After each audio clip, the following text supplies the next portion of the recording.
Muito bom dia, boa tarde ou boa noite, indiferente do horário que você estiver acompanhando mais um podcast aqui do Diário de Vacaria, seja muito bem-vindo, seja muito bem-vinda. É hora de a gente falar um pouquinho sobre o Diário da Arquitetura e Construção, né? Esse programa semanal, podcast que traz muitas percepções, a experiência, né, da Márcia Fetti, ela que é uma convidada que traz convidados ilustres para falar um pouquinho mais sobre esse tipo de atividade. Márcia, seja muito bem-vinda. Vamos para o 12º episódio do Arquitetura e Construção. Chegamos lá, hein? Estamos chegando, né? Muito bom estar aqui. Que bacana. Bom, Márcia, a gente comentou aí nos últimos dias, né, principalmente até pela mudança que a gente já está tendo de estação, começa a passar a primavera, começa já a apontar o verão lá no final da reta, e a gente começa a olhar até para a questão do paisagismo. E para isso, né, a gente traz um convidado super importante aqui, que entende do assunto, né? Fiquei impressionado, né, com o currículo dele, o Edson Benedetti, ele que é pós-graduado em Botânica das Plantas Ornamentais, fundador da Floricultura Paisagismo e Jardinagem, que trabalha com paisagismo e jardinagem. Seja muito bem-vindo, meu amigo Edson. A gente que agradece aí o espaço. Muito obrigado, Márcia, pelo convite. Estamos aí para debater um pouquinho sobre esse importante assunto, né, que é o paisagismo. Que bacana.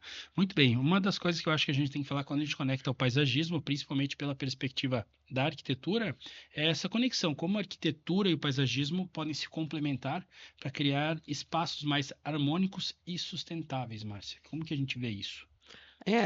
O paisagismo, ele tá dentro da arquitetura desde a formação do arquiteto, né? A gente tem, na universidade, a gente estuda sobre paisagismo, né? Como um elemento, vamos dizer assim, no nosso mundo da construção, ele ajuda a construir, né, um projeto que tanto pode ser uma edificação como pode ser um jardim, ou as duas coisas juntos, elas se complementam e os volumes das plantas e os caminhos, e eles vão criando, né, uma comunicação visual, né, que o pessoal enxerga tanto a construção propriamente dita, quanto o jardim que vai compondo e vai ganhando mais valor ainda, né, o imóvel da pessoa ou o seu negócio, enfim, o paisagismo é super importante porque ele só agrega valor, né? Aí, Edson, para a gente entender um pouquinho mais essa conexão que a Márcia está falando, eu queria que tu contasse para nós um pouquinho da tua percepção sobre o paisagismo nos projetos também. Mas antes disso, eu só queria abrir um parênteses para que tu me contasse um pouquinho como que foi a tua trajetória até o momento que a Floricultura Benedetti se encontra hoje. Como que foi esse projeto para ele se concretizar? Então, nós estamos no mercado aí há 12 anos com a floricultura, né, no mesmo local, e nesses 12 anos a gente sempre tentou trazer assim o que tinha de inovação no mercado, trazer para nossos clientes a novidades, lançamentos de plantas, isso indo a feiras em São Paulo, trazendo, né, que São Paulo é o berço do paisagismo, o berço das plantas, então a gente sempre faz muitas visitas técnicas e tal para trazer. E nós iniciamos com manutenção, com projeto, fazendo um projeto paisagístico, que o paisagismo, na verdade, é essa parte de você projetar os espaços, né, com muito conhecimento, sabendo adequar a planta certa, né, ao local certo. Então a gente iniciou trazendo um software de São Paulo, que na época não tinha aqui na região, onde a gente montava, né, monta o projeto através de uma foto do cliente, a gente monta o projeto paisagístico, né? Depois nós temos as equipes de manutenção de jardins, então nós temos projeto, executamos o projeto, temos as plantas na floricultura e após isso nós damos a manutenção a esses projetos, né? Então a gente fez uma sequência para poder entrar no mercado. Hoje a Floricultura Benedetti tem, na verdade é um garden, né? Nós temos plantas de diversos tamanhos, portes, desde flores, substratos, seixos, acessórios para jardim, flores, substratos específicos, e trabalhamos numa linha muito personalizada. Então você precisa de um adubo para samambaia. A gente tem o adubo para samambaia. Eu preciso de um substrato para cactos e suculentas. Nós temos o substrato próprio para cactos e suculentas. Não é aquela coisa assim, é um substrato para todas as plantas, é um adubo para todas as plantas. Esse é o diferencial da nossa floricultura. É uma floricultura especializada, onde você procura para cada variedade. A gente tem desde do fungicida, o inseticida, o adubo, o substrato, tudo para você manter aquela variedade de planta. Trabalhamos com diversos fornecedores idôneos, né, que a gente preza muito pela qualidade das plantas e tal. Então, a gente consegue atender desde médios, pequenos e grandes projetos devido a essa parceria que se tem ao longo dos 12 anos, né, no mercado. E assim, a floricultura sempre está recebendo novidades, a mercadoria está sempre girando, então você encontra sempre novidades e plantas novas, né, para você poder escolher lá uma planta interna, uma planta externa, e junto com isso um atendimento personalizado, que é isso que também nós acabamos fidelizando o nosso cliente. Tu chega lá, tu precisa de uma planta para o teu escritório. Nós vamos te indicar uma planta interna, nós vamos te fazer perguntas se teu local pega sol, pega claridade, se tem luz direta, indireta, toda essa questão antes de te vender uma planta. Não é primeiro a planta, primeiro é uma conversa com o cliente para entender a necessidade dele, para poder orientar ele. Então é uma venda técnica, né? Uma das coisas que eu acho que a gente tem que falar, a partir do momento que tu me conta essa história toda, é a particularidade que a gente tem de trabalhar com uma floricultura no clima de Vacaria. Como que é esse desafio? O quanto que o clima impacta lá no teu dia a dia? O clima impacta bastante, por isso que, assim, como todas as áreas, eu acho que todos precisa conhecimento. Tu precisa saber o que você está fazendo, como qualquer profissional, né? Então a floricultura não é diferente disso, né? A gente trabalha com linhas bem específicas, né? Linha outono, inverno, primavera, verão. Então tem as plantas certas, né? O inverno a gente trabalha lá com, vamos dar um exemplo, amor perfeito, boca de leão, azaleias. Tem várias plantas que resistem bem. Tem muitas plantas como acer, nandinas, que elas ficam bonitas aqui no nosso clima, né? Que o pessoal que fica com uma certa inveja do nosso frio, hortênsias, né? Porque através do nosso clima é que elas ficam mais bonitas, né? E na linha primavera-verão a gente tem mais opções, o leque abre bem mais, né? Como as palmeiras, coníferas, então tem bastante coisa assim, é só saber realmente fazer essa separação, né? O que cada planta gosta mais, de que clima ela se adapta melhor, né? Mas aí, uma das coisas que eu acho interessante a gente falar, eu não sei se isso também faz parte assim dos projetos como eles vão sendo construídos, Márcia, que existem aquelas plantas que precisam de um cuidado mais especial, como tu falou aí, essa questão toda dos substratos, enfim, existe uma delicadeza no sentido de que a flor fique sempre bem cuidada. Mas existe também aquelas alternativas que têm pouca manutenção. Como que fazer esse equilíbrio para que a gente consiga, né, manter a beleza do espaço? Exatamente. É que, na verdade, assim, quando a gente elabora o projeto, por isso que é muito importante essa parceria da arquitetura com o paisagismo, quanto antes isso começa, o cliente que tem um resultado melhor no final, devido a isso, porque daí já é projetado, a pessoa que precisa de uma horta, né, a arquiteto já projeta onde vai ser essa horta, o paisagista já projeta a questão de sol, de que variedades vai se utilizar nessa horta. Precisa de repente um local lá para relaxamento, para uma área de piscina, então já tem que se pensar em plantas que não derrubem folhas, né, que o sistema de raiz não seja muito agressivo. Normalmente, perto de piscinas, se tem pouco espaço, então, por isso que essa junção da arquitetura e o paisagismo, ela precisa já se iniciar quanto antes, para que se consiga ter ótimos resultados. E dentro do projeto paisagístico, é o que o sonho do cliente é esse, um custo baixo, como sempre, né? Um Uhum. custo baixo, plantas que derem pouca manutenção e que resistam ao nosso clima, primavera, verão, outono e inverno. Então, aí, esse é o nosso desafio, trazer a beleza junto com a arte, junto com a técnica, né? Mas isso tem como fazer, né? Tem como a gente indicar a melhor espécie para cada ambiente, para cada situação que o cliente precisa, trazendo plantas que se adaptem, né, e que sejam da nossa realidade. Não adianta nós pegar plantas, às vezes o pessoal viaja, chega na floricultura e nos pede, eu quero a planta que eu vi na praia e tal, tal. Olha, o que vai acontecer? Quando chegar o inverno, ela vai morrer. Então, eu acho que assim, essa sinceridade, ela precisa, porque às vezes as pessoas se frustram, né, quando compram uma planta com indicação errada, e a planta morre, a pessoa diz, eu não sei cuidar de plantas e tal, e acaba perdendo aquele encanto, né, por uma informação errada ou por uma falta de conhecimento. Então, isso é muito importante, e isso acontece muito nos projetos também, porque quando o projeto paisagístico já diz, né?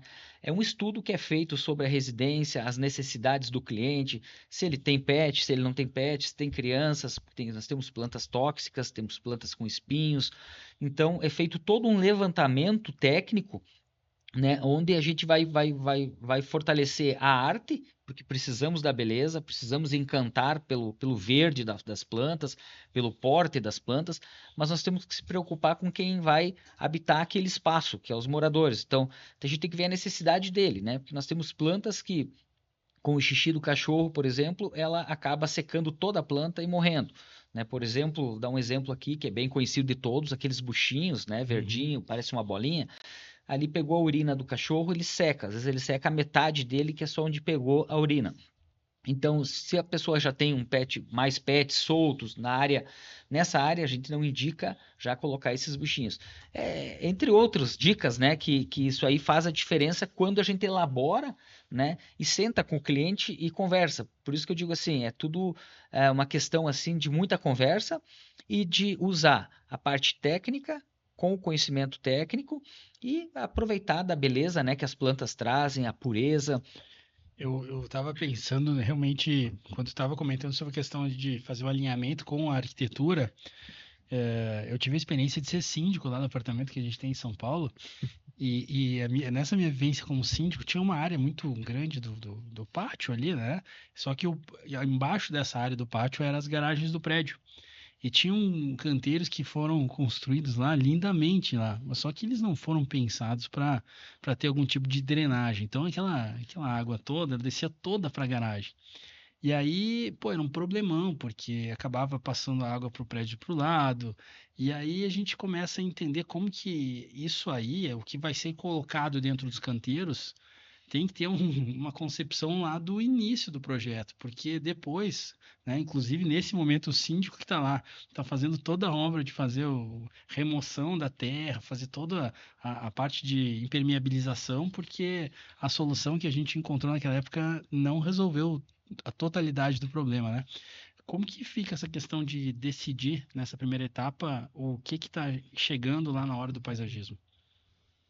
Quando a gente vai conceber um projeto, né, arquitetônico, paisagístico, a gente tem que pensar justamente na eficácia e que ele vai funcionar e não vai te gerar um problema, né? Então, às vezes a pessoa diz, eu quero ter uma floreira aqui, quero ter... Tá, então vamos pensar como vai ser drenado isso, como vai ser... como é que nós vamos chegar? Isso tem um peso também, né? A gente tem que pensar que a terra, que tu vai, principalmente em edificações, a terra pesa. Então, na estrutura do prédio tem que estar calculado isso, né? A gente vê uma forte tendência hoje às fachadas verdes, né? Então, tem prédios em cidades grandes que estão colocando árvores, arbustos, né? E isso tem que ser calculado. E como vai molhar isso? Não adianta só a água da chuva, né? Então, tem que ter uma programação de drenagem dessa vegetação. Ela tem que ser uma vegetação, é muito feio uma vegetação seca, morta numa fachada, né, ou num jardim.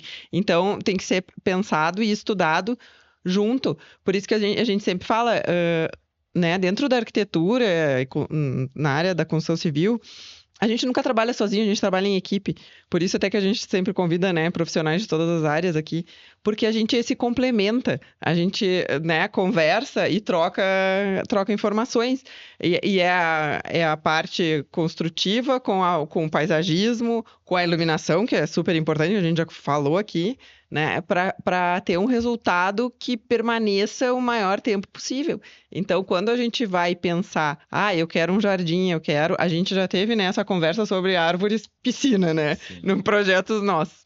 E aí, justamente, ainda bem que a gente tem, porque eu tenho, né, a parceria que eu posso perguntar, Edson, o que tu acha? Ele, não, Márcia, isso aí não vai funcionar, isso vai funcionar. Porque eu não tenho conhecimento de botânica, né, que ele tem. Eu sei, a gente sabe o que é bonito, o que eu quero que fique e permaneça. Aí, por isso que a gente tem que ter essas parcerias. Então, no projeto, eu sempre falo, né, no papel, no computador, tudo aceita. A gente faz e fica bom.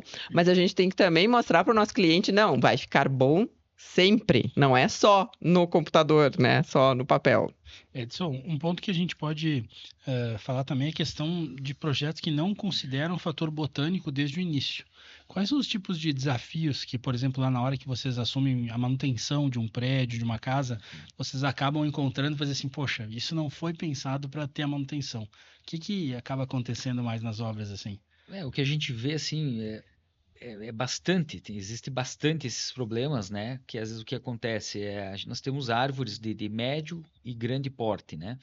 Então, daqui a pouco tu chega lá, daí tem a calçada levantada, aí você tem um problema de acessibilidade, porque devido à calçada e devido à raiz da árvore. Então, aquela árvore é uma árvore bonita, às vezes tu tem que sacrificar, achar uma maneira, porque ela está derrubando o muro, está erguendo a calçada.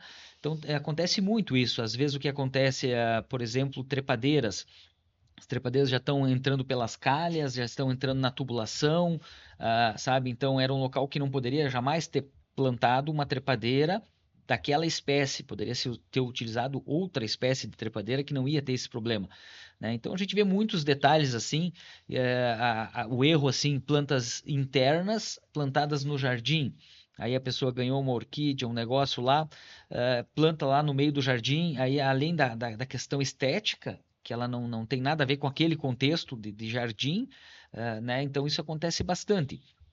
Erros assim na escolha das plantas, a questão também assim da grama, às vezes locais assim que são muito sombrios. A grama São Carlos, que é sempre verde, ela até é tolerante a uma meia sombra, mas não totalmente sem claridade, sem entrada de sol. Ao contrário, nós temos uma grama preta anã, que ela é para bordaduras e para esses locais. Então aí você vê, às vezes, nas obras, a coisa ao contrário, tu entende? A que era de sombra está no sol e aí a coisa não funciona. Tu chega ali, tá tudo muito O feio. que acaba virando um custo, um trabalho de manutenção, uma pessoa acaba ficando ali, não fica feliz pelo resultado, e aí, enfim, né, vários transtornos. O que é importante considerar ao planejar um jardim residencial? A parte da estética, da funcionalidade que a gente estava falando, ou até a questão de sustentabilidade? Eu acredito que as três juntos, e como eu disse, eu acho que o início de tudo é uma boa conversa arquiteto, paisagista e o cliente, né? Acho que o cliente tem que fazer parte, principalmente nessa conversa inicial, para se entender assim, porque às vezes o cliente quer uma coisa que não é possível, né? Aí, sabe, então as outras duas partes às vezes, né, conversam e tal, para tentar chegar naquilo ali que de repente não vai funcionar tão bem. Então, quando se senta, se conversa antes, né, com o tempo, porque depois que está tudo montado, daí é difícil, né? Porque normalmente a minha parte é a última da obra. Então eu chego lá, já passaram os cabos, já. Então, se tinha iluminação, tinha, se não tinha. Então, se isso não é conversado antes, peca muito o projeto paisagístico, porque daí não tem mais como puxar uma iluminação. Aí a gente vai olhar, não tem uma torneira para regar o jardim, porque daí não foi projetado isso, não foi pensado no jardim. Então, por isso que a gente diz assim, que essa parte arquitetônica, né, e a parte paisagística, ela tem que ser desde o início, né, para ter resultados, bons resultados e que o cliente fique satisfeito, né? Porque a gente tem opções. É como eu disse assim, não é que não possa. Existe a planta certa para o local certo. A questão é entender o local e correr atrás dessa planta que tu vai conseguir trazer isso para o teu cliente, né? Ele vai se satisfazer com esse projeto, que ele vai ser um projeto de baixa manutenção e vai ter uma alta durabilidade, né? Tem uma parte que é bacana a gente falar sobre a questão do que muda na vida das pessoas quando elas passam a conviver com as plantas dentro e fora de casa. Tem pessoas que a gente estava até comentando ali sobre Feng Shui e sobre outras práticas, né? Tem pessoal que estuda as cores dentro de casa, isso eu acho que tem muita conexão com o trabalho da Márcia, mas na parte de plantas, o que significa aquela planta dentro de casa ou aquela planta do lado de fora? Na verdade, assim, todas as plantas elas têm, né, um significado, uma energia própria, né? É por isso que a gente até é suspeito de falar, mas o importante é ter as plantas, né? Ter a planta dentro de casa, ter a planta de fora de casa, ter a planta no banheiro. É como eu disse, existe planta para todos os locais. O que precisa ser definido é o tipo do local e o tipo da planta. Mas elas têm muitos significados, né? E a gente ainda tem assim toda aquela parte mística ainda, né, que envolve as plantas, que também é muito legal, né? A gente tem as plantas internas, lírio da paz, espada de São Jorge, né, que o pessoal tem muito misticismo, né, sobre elas, assim, e realmente elas trazem boas energias, né, a gente tem os vasos de 7 ervas na entrada das Que casas. filtra daí, né, a energia. Eu fiquei pensando que tipo de vibração um jardim pode proporcionar ali para dentro de uma casa, né? Exatamente.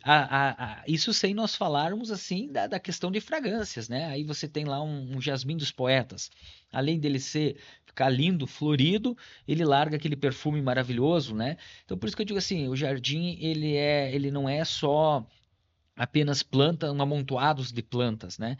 Por isso que você plantar uma árvore ou plantar flores, isso não é paisagismo. Paisagismo é o estudo do local, com a planta certa, no local certo, obedecendo critérios, né? Obedecendo cores, tipos de folhas, nós temos texturas de folhas, as cores, o verde não é igual, né? Então a gente tem o verde fraco, o verde claro, o mesclado, o variegato. Então, por isso que a gente fala assim que o paisagismo é o estudo das plantas, o estudo do ambiente, né? Mas tem muito, eu acho assim que as plantas, elas nos ensinam muito, né? Porque elas são rigorosas. Você esqueceu de molhar, você molhou demais. É quando a gente faz um jardim interno, principalmente. Pois é, eu ia perguntar isso pra Márcia. Como é que tá a questão do jardim interno? Porque ele, eu não sei se, eu tenho a impressão que ele é meio que de fases. Tem horas que muita gente constrói, o pessoal acaba construindo, depois ele sai um pouco de cena, depois volta. Como que tá isso, o jardim interno? Tem muita gente usando, Márcia? É por gosto. Uma vez existia muito mais né, o jardim de inverno que chamavam, né, que seria o jardim interno. Hoje eu acho que, em função das áreas que estão diminuindo, né, as áreas construídas, eu quero dizer, né, as pessoas, isso envolve custo, né, mas as pessoas têm plantas em vários locais da sua casa, são estratégicos. Tem muito na parte dos temperos, né, que o pessoal gosta de ter, que fica bonito, né, tu tem os vasinhos com os temperos. A parte da sala, as orquídeas que são sempre muito lindas, assim, e elas dão... Eu, particularmente, tenho, assim, muitas orquídeas na minha casa e elas sempre dão flor, né? Ela é uma planta que eu acho fácil de manutenção. Mas ela dá vida, né? Porque, na verdade, a planta é um ser vivo. Então, por isso que eu acho que tem essa conexão da energia, dos bons, né? Tirar as energias ruins, trazer energias boas. E a gente, às vezes, não, né? Tem as paredes verdes que a gente usa. Tem no próprio projeto, tanto os de interiores também, a gente quando lança, já coloca lá as plantas, né, dentro do projeto. Nos jardins, eu sempre coloco também, né, sugestões de plantas. E é engraçado, porque as pessoas veem no projeto essa preocupação e depois elas chegam e elas querem igual. Ah, eu queria igual que nem que você fez ali na imagem. E isso é importante, porque, claro, tem uma percepção nossa de volumetria, do que eu quero mostrar, do que eu quero esconder, porque também serve para isso a planta, né? A planta serve para esconder o que a gente às vezes não quer. E, e faz muita diferença. E valoriza mais, né? Valoriza o espaço. Valoriza o. Não é só uma grama, né? Uma graminha plantada ali, tem toda uma preocupação, né? Uma das coisas que acaba acontecendo, até um pouquinho falando de manutenção, né? Como que funciona o processo dessa manutenção? Ela tem que ter uma. Claro que vai depender de vários jardins, mas de regra geral, por exemplo, um condomínio, ela precisa ser mensal, tu precisa fazer toda a troca, porque eu acompanho muito pelos canteiros aqui da cidade. A gente precisa trocar o inverno inteiro, trocar o verão inteiro. Como que, em via de regra, assim, funciona o calendário das flores? A parte de manutenção, na verdade, um jardim ele precisa de no mínimo 2 visitas mensais, né, do jardineiro para que ele consiga manter o jardim, independente do tamanho dele, né? O que vai variar é a questão de horas que ele vai trabalhar nesse jardim. Mas precisa 2 visitas, né? Porque o pessoal confunde muito manutenção de jardim com corte de grama. Então aí nós temos duas questões. Não é que tu vai lá e vai cortar a grama no inverno 2 vezes no mês. Não, não é isso. Mas no inverno você vai fazer as podas, que aí a gente tem um leque muito grande, né? Podas de condução, podas de limpeza, poda de. Então, isso vai ser feito tudo no inverno, né? Essa limpeza, troca de flores, porque aí a flor primavera-verão ela vai morrer com o frio. Aí a gente vai ter lá boca de leão, calêndulas, amor perfeito, muitas outras variedades que são de inverno. Então se faz essa troca. Também é um período assim de transplante. Eu tenho uma planta que eu quero mudar ela de local, ela não está legal aqui e tal. O inverno a gente utiliza para isso, que é onde a planta está em repouso vegetativo. Então ela está, entre aspas, dormindo. Aí você pode mexer com ela, fazer o transplante, mudar o local e tal, ela não vai sentir, né? nesse período. Então, assim, mas via de regra, a gente trabalha sempre com 2 visitas por mês, né, para poder manter esse jardim adubado, porque aí na manutenção entra essa questão de adubar, controle de pragas, doenças, podas, corte de grama, enfim, tudo que engloba aí, né, canteiros, acho que é uma coisa assim que também nós temos bastante aqui, os canteiros, as hortas, né? Pois é, sabe uma coisa que eu reparei que acontecia muito lá nos prédios em São Paulo? O pessoal usava muita fonte. Eu não sei, a fonte ainda existe, assim, ela está sendo usada ou ela também está nesses altos e baixos? Ela existe, a gente até tem fontes muito bonitas na floricultura, a pronta entrega, mas assim, é uma coisa bem específica de cada cliente mesmo, né? Mas existem espaços que é projetados, né, com pergolados, com fontes, que ficam realmente, é mais um elemento, eu acho, a água, o fogo, acho que tudo isso aí também, né, faz parte. A gente vê nas grandes exposições em São Paulo, que eles têm o hábito, né, de ter lá a parte de fogo, a parte de água com a fonte, e bastante verde, bastante planta, locais de convivência, né? Então, mas existe sim, bastante.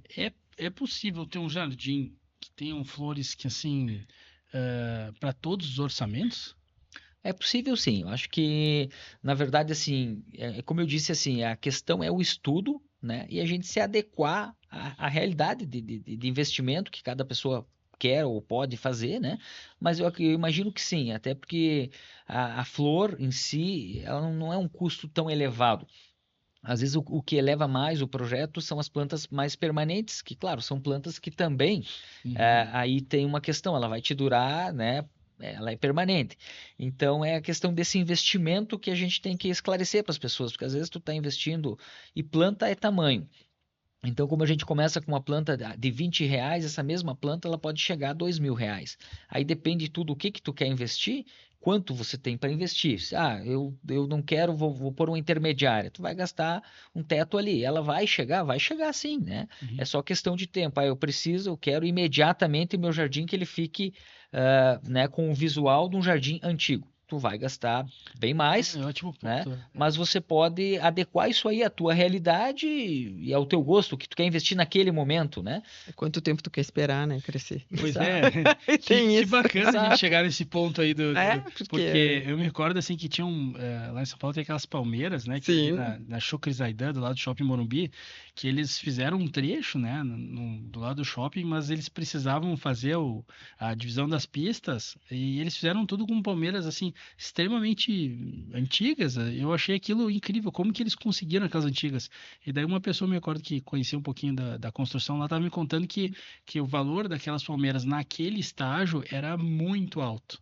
Porque é aquela história do jardim já tá pronto, né? Agora, quando tu coloca, que nem tu falou ali daquela plantinha redondinha lá dos cachorros, que eu não lembro o nome agora, Luxus. o Ux, ela também tem um tempo para ela crescer, né? Para ela ficar bonita, né? Eu me lembro muito do Pet, aquela Mãos de Tesoura. Ah, o Edward, Eduardo Edward. Mãos Tesoura. Eu achava a coisa mais linda, foi um dos primeiros filmes que eu olhei aquilo. Topiarias. Eu vou te dizer, o meu cachorrinho, ele gosta desses aí, que não é pra fazer, é os preferidos.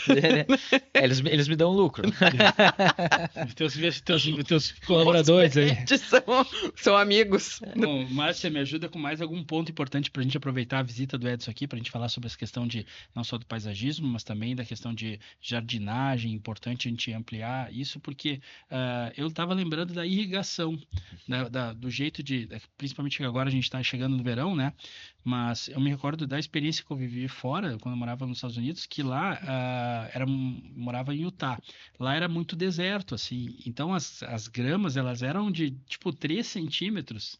E todos os dias, todas as casas tinham um sistema para te ter um jardim bonito, tu tinha que todos os dias fazer irrigação, porque senão secava muito rapidamente.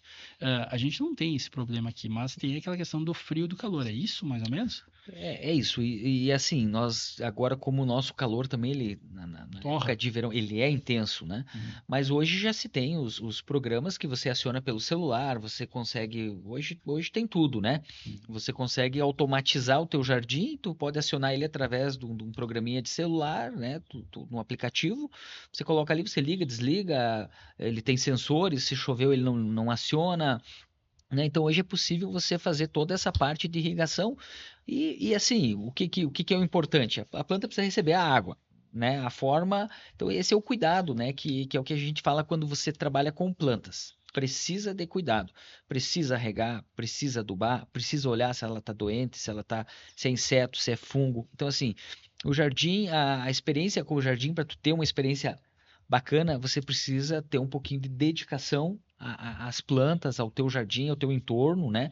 Tem que ter cuidado, né? O jardim precisa de cuidado, é ser vivo, né? Uma das coisas que eu acho legal no jardim é quando ele fica iluminado. Essa parte da iluminação Uhum. vem junto, vem lá na arquitetura, vem no paisagismo. Que momento que entra a iluminação no jardim para ele ficar lindão assim? Antes de montar o jardim, a gente tem que passar a infraestrutura da iluminação Eu acho que entra a antes. parte de hidráulica, passa Ah, tudo. é, aqui, né, aqui em Vacaria as pessoas até não tem muito aqui na nossa região, porque chove, né? Mas eu acho que até essa parte de molhar o jardim, eu acho que até é uma terapia, né? Tu pegar a mangueira ali. Pois é. Faz parte, assim, do teu final de tarde, né? No verão que Exato. precisa mais, porque no inverno, né, não tem tanta necessidade, mas no verão, ali depois, né, chegar do trabalho, de molhar o jardim, já faz um momento reflexivo. E, e essa parte, voltando à iluminação, que é super importante, porque ela valoriza o teu jardim 100%, né?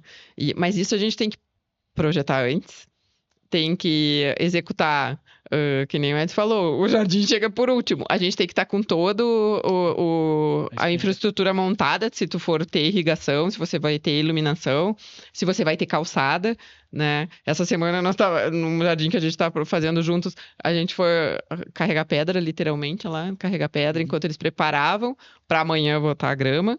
Então, é muito legal porque são etapas, assim, e às vezes as pessoas acham, não é tão importante, não, mas é muito importante, porque é o que vai valorizar muito, assim, dá outra cara pro teu espaço, assim, externo ou interno, né? Falando em outra cara, quero lembrar, né, dos nossos apoiadores. Ah, sim. Importantíssimo, quero mandar um alô para a Rafaela, aqui da Boutique do Parque, que está correndo muito. Se você ainda não montou a sua árvore de Natal, liga para a Boutique do Parque, eles estão montando árvores lindas, tem todos os acessórios para criarem uma árvore muito linda aí na sua casa. Rafa, obrigado pelo apoio, né? A Rafa faz parte, junto com outras empresas que apoiam o espaço aqui, o podcast Diário da Arquitetura e Construção. Também quero mandar um abraço para o Bruno, lá da IBM Projetos Italínia, Móveis Planejados. Se você está precisando construir sua cozinha, né, trabalhar com toda a parte de móveis, é com eles que vocês vão conversar também. Um abraço principalmente para o seu Mariano, meu grande amigo que esteve aqui com a esposa Regene, recentemente aqui no podcast do Diário de Vacaria, e do seu Heitor. Estou falando pessoal da Idriva, encontre por lá o imóvel para chamar de seu. Muito bem, pessoal, muito obrigado, né, por vocês darem essa força toda e a gente vai valorizando aqui toda a parte de arquitetura e construção de Vacaria e região. Bom, meu amigo Edson, queria te perguntar mais uma coisa, para a gente encaminhar o nosso programa, o que a gente tem de tendência para esse verão? O que a gente pode falar em nível de jardim que está chegando agora? Então, agora com a primavera, verão aí, muda todo, né, o nosso entorno, assim, eu acho que até as pessoas ficam mais leves, né, com um clima mais ameno, com calor, e temos muitas opções, assim, de flores, de plantas, que estão entrando assim bem forte, né? Os tons mais vivos, plantas de pequeno porte, que é devido à manutenção, assim, elas estão tendo uma crescência muito grande, porque hoje é isso aí, com a questão de pouco tempo das pessoas, todo mundo quer uma planta que seja um pouco mais fácil de cuidar, né? Que ela consiga dar conta dela, vamos dizer assim, né? Então as tendências são isso.